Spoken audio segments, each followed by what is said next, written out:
हमारे माता जी के छाती में कैंसर हो गया था। ओके। छाती ही काट के निकाल गई आपकी माता जी का तबीयत खराब हो गया तो ओझाई कराते कराते हम लोग परेशान हो गए और मैं ओझा बन गया। मैं भी ओझाई सीखा। तो आप जो है ओझाई छोड़ दिए क्या भी कर रहे हैं? अब छोड़ दिया, मुझे प्रभु ने सत्य का मार्ग दिखा दिया।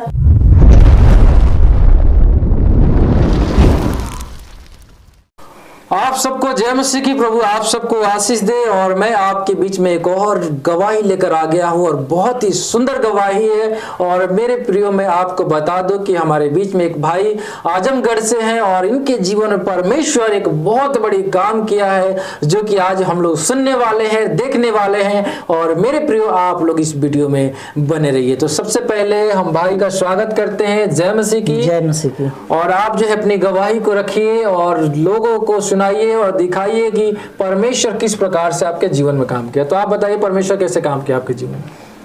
भैया परमेश्वर को तो मैं जानता ही नहीं था कि परमेश्वर है कौन। जी। मैं कितना साल पहले बात है? आज के 13-14 साल पहले जी। मैं नहीं जानता था कि यीशु मसीह है कौन। ओके। और ये कहाँ का है। जी। मैं अपने देहात गांव का रहने वाला, जैसे लोग हमारे माँ बाप सांसारिक तौर से जिसको मानते जानते थे मैं भी मानता जानता था। ओके। पूजा पाठ में मैं भी था और हमारे घर में बहुत सारे कष्ट और परेशानी थी। ओके। और दवा कराते कराते हम लोग परेशान थे। हम दो भाई का जीवन में क्या मतलब परेशानी थी, क्या कष्ट थी, थोड़ा सा बताइए कि लोग जाने। हमारे जीवन में जैसे हमारे माता जी के छाती में कैंसर हो गया था। ओके। छाती ही काट के निकाल गई आपकी माता जी का। और ऊपर से तो घाव सूख गया। ओके। अंदर से कैंसर बन गया। ओहो, अंदर से मतलब कैंसर? हाँ, अंदर से कैंसर बन गया। हमारी माँ का जो है कि डेथ भी हो गया। और प्रभु को नहीं जानते तब? नहीं, जब नहीं जानते थे तब। तो हमारी माँ का ये विचार था कि हमारे मरने से पहले ही एक हमारी लड़के का शादी तो हो जाए। और मैं ज़्यादा उम्र का नहीं था, लमसम वही 15-16 साल का था। जी। और 15-16 साल की उम्र में भैया हमारी शादी हो गई। और जो हमारी पत्नी आई, तो हमारी पत्नी जब आई तो 1 महीना के बाद हमारे घर पे एक सफ़ेद कबूतर आई। जी। और उस कबूतर के बाद एक बिल्ली आई, वो भी सफ़ेद। और उसी दिन से उसको खेलना शुरू हो गई। तबीयत खराब हो गया। तबीयत खराब हो गया तो ओझाई कराते कराते हम लोग परेशान हो गए। लगभग 5-6 साल 7 साल ऐसे बीता। मतलब जब आपकी मम्मी मर गई उसके बाद ओझाई उसके बाद ओझाई दवाई सब लगा ही रहा। हम 2 भाई काम करते थे लुधियाना के अंदर। जो भी पैसा था सब दवा और ओझाई में ख़त्म होता था। 20 रुपये का दारू आता था। ओझा दारू मांगते थे, मुर्गा मांगते थे। उतना पैसे नहीं था ना उतनी कमाई थी, कहाँ से दें। तो हमारी जो वाइफ थी उनके जो है कि दादाजी वो ओझा थे। ओके। मतलब आपकी पत्नी की मतलब दादाजी जो ओझा थे? वो ओझा थे। तो वो ओझाई किए तो ऐसे 4-5 साल तक वो भी लमसम ऐसे देखते गए तो आराम मिलता था, लेकिन दूर पड़ता था। तो हमने कहा कि कब तक हम आपका सहारा लेंगे, इससे अच्छा कि हम खुद ओझा बन जाएं। ओके। और मैं ओझा बन गया। मैं भी ओझाई सीखा और 9 साल। मतलब आप ओझा बन गए? हाँ, मैं 9 साल ओझाई किया। ओहो। 9 साल मैं ओझाई किया। 9 साल ओझाई करने के बाद भी जो हमारे दादी में खानदान में किसी का तबीयत खराब होता था तो लोग हमारे ऊपर कहते थे कि ये ओझा ये हमारे घर में ऐलान कर दिया। और हमारे घर में भी परेशानी आती थी। तो हमारे बड़े पापा की जो बहू थी वो दिल्ली रहती थी, उसको तबीयत खराब हो गया तो वो मेरा नाम लेके बताने लगी कि यही ओझा है और इसी ने ऐलान कर दिया है। तो मेरे दिल में बहुत दुख हुआ और वो वहाँ से बोले कि मैं आऊँगा घर पे, तुम्हारा मार के हाथ गोड़ तोड़ दूंगा, तुम्हारे पत्नी का और तुम्हारे पिता का, क्योंकि तुम लोग ऐलान किए हो, हमारा बहुत रुपया लग गया है। तो मैंने 15-20 दिन उनका इंतज़ार किया, वो नहीं आए। इसके बाद मैं चला आया लुधियाना। और लुधियाना जब मैं आया तो मेरे पत्नी के सिर में बहुत ज़्यादा दर्द हो रहा था और आराम नहीं हो रहा था दवा से। तो फिर मैं यहाँ लुधियाना में लेके आया। तो लुधियाना में माना जाना डॉक्टर हैं। तो क्यों, आप तो ओझा थे उस समय, तो क्या आप सही नहीं कर पाते? कोई नहीं फर्क पड़ता था हमसे भी। मतलब आप उसको मतलब करते थे जो कुछ भी करना था? जो कुछ सही हो? हाँ, जो कुछ करना था मैं करता था, लेकिन आराम नहीं हुआ। तो मैं सोचता था कि किसी तरह से इसको आराम हो जाए। तो मैं एक भाई से बोला कि भाई कोई मुसलमान तो आप है? एक और बात बताइए कि जब आप खुद ऑलरेडी ओझा बन गए थे और बहुत सारे मंत्र आपको मालूम था, हाँ। तो आप ठीक करते थे, तो आपको ऐसा नहीं लगता था कि जो कुछ भी हम सीखे वो जो है कि मतलब वो सही में हम सही काम के लिए नहीं सीखे या सही उससे कुछ नहीं हो पा रहा? जब मैं अपने संतुष्टि के लिए करता था लेकिन आराम नहीं होता था, तो मैं ये सोचता था कि शायद हो सकता मेरे मंत्र में कोई कमी है। ओके। तो मैं सोचता था कि किसी तरह से तसल्ली हो जाए, सुकून मिल जाए। तो एक पटना जिला की बहन थी और वो बोली कि भैया ये जो आपके पत्नी का हालात है ना, ये बचने का हालात नहीं है जी। और ऐसे हमारी पत्नी अपना गला दबाती थी और 2 आदमी इधर पकड़ के खींचते थे, 2 आदमी इधर, मतलब अपना ही गला वो दबाते थे? अपना गला। ओके। और इधर के 2 आदमी मजबूत होते थे तो इधर के 2 आदमी को खींच लेते थे, लेकिन यहाँ से हाथ नहीं छूटता था। और 2 आदमी जो अगर इधर के मजबूत है तो इधर के आदमी को खींच लेते थे, लेकिन हाथ नहीं छूटता था। और पत्नी हमारी ज़्यादा मोटी नहीं, पतली सी है जी।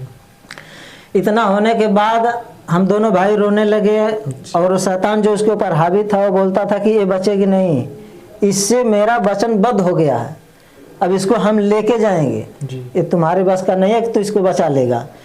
हम आकाश में रहने वाले हैं, जब ये ओझाई करते हैं तो हम इसको लेके आकाश में उड़ जाते हैं जी। और पता नहीं चलता है कि इसके ऊपर क्या है। इसीलिए इनके दयादे में लड़ाई झगड़ा होता है, हिताई नताई में लड़ाई झगड़ा होता है। तो ये सब मतलब उसके ऊपर का जो दुष्ट आत्मा ये सब बात बोलने लगा। तब जो पटना जिला की बहन थी उसी ने बताया कि भैया अगर आप विश्वास करोगे तो प्रभु यीशु मसीह इसको ठीक कर सकता, बाकी दूसरा कोई नहीं ठीक कर सकता। मैं बोला वो कौन है?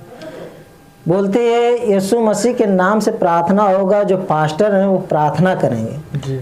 तो मैं बोला कि क्या वो काम पे नहीं गए होंगे? तो बोले नहीं, उनका काम है सेवा करना, दुखी बीमारों के लिए वो प्रार्थना करते हैं।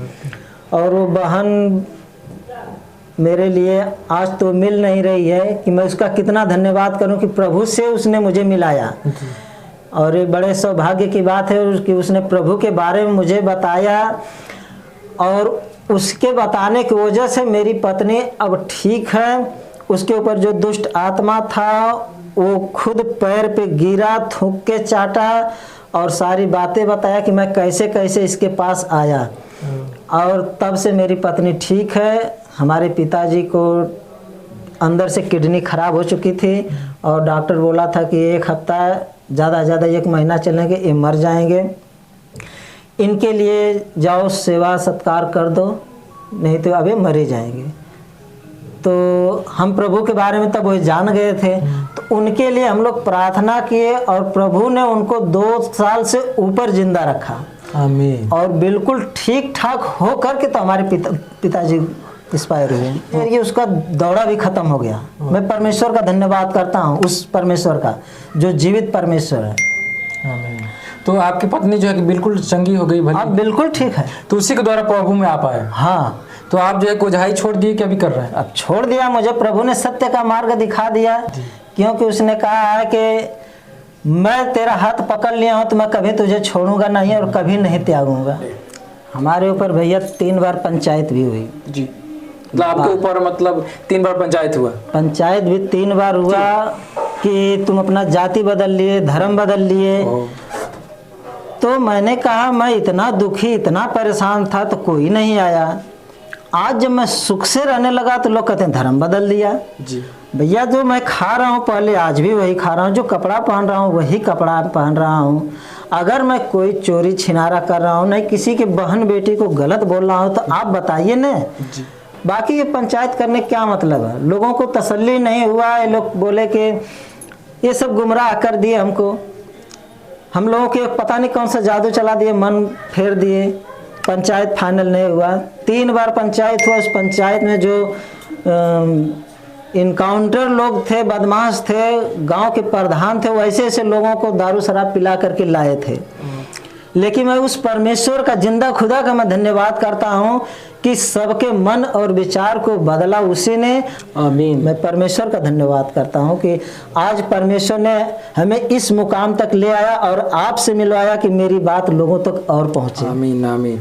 परमेश्वर आपको आशीष दे। और मेरे प्रिय देख रहे हैं आप लोग कि यदि अगर आप बीमार हैं, आप लाचार हैं और आप समस्या में हैं, तो कोई लोग आपको पूछने के लिए नहीं आता है, कोई जो कि आपको देखने नहीं आता है। लेकिन मेरे प्रियो मैं आपको बता दूं कि प्रभु यीशु मसीह एक ऐसा परमेश्वर है जो आपके आंसुओं को पोंछता है और हर एक मुसीबत में आपको संभालता है। मेरे प्रियो आपका जो है कि निर्णय लेना है कि आप किसके ऊपर विश्वास करते हैं। अगर आपको लगता है कि मुझे प्रभु यीशु मसीह के ऊपर एक बार विश्वास करना चाहिए, तो मेरे प्रियो मैं आपको बताना चाहता हूं कि एक बार विश्वास कीजिए और देखिए कि प्रभु यीशु मसीह आपके जीवन में काम करता है कि नहीं करता है। बहुत धन्यवाद जो है कि आप जो है कि अपना कीमती समय जो आके हम लोग के बीच में दिए और बहुत सारे लोग जो है कि आपकी गवाही को देख रहे हैं। और मेरे प्रियो मैं आपको बता दूं, आप लोगों ने देखा किस प्रकार से जो कि इस भाई के जीवन में परमेश्वर एक बहुत बड़ा काम किया, जो कि अरे अपने परिवार के शांति के लिए ओझा भी बन गए कि हमारे परिवार, हमारे गांव के लोग सुखी शांति से रहे। लेकिन उस ओझा बनने के बाद भी जो है इनके जीवन में शांति नहीं मिला और इनकी मम्मी भी जो है कि इनसे दूर चली गई और बहुत सारी समस्या जो है कि इनके जीवन में था, जो कि आप देख सकते हैं कि कैसे जो है कि बता रहे हैं। और मेरे प्रिय इनकी पत्नी जो कि अपनी गला जो है खुद दबा रही थी, लेकिन प्रभु उनके जीवन में काम किया। और मेरे प्रियो मैं आपको बता दूं कि ये गवाही जो है बिल्कुल सच्चा और परमेश्वर इनके जीवन में काम किया है। और मेरे प्रियो जो लोग विश्वास करेगा उस प्रभु यीशु मसीह के ऊपर, उनके जीवन में प्रभु काम करेगा। और मेरे प्रियो ये गवाही हम सब के लिए बहुत ही अद्भुत गवाही है। और मेरे प्रियो इस गवाही को जो है कि आप ज़्यादा से ज़्यादा शेयर करें और इस चैनल को जो है कि सब्सक्राइब कर ले, लाइक कर ले और कमेंट कर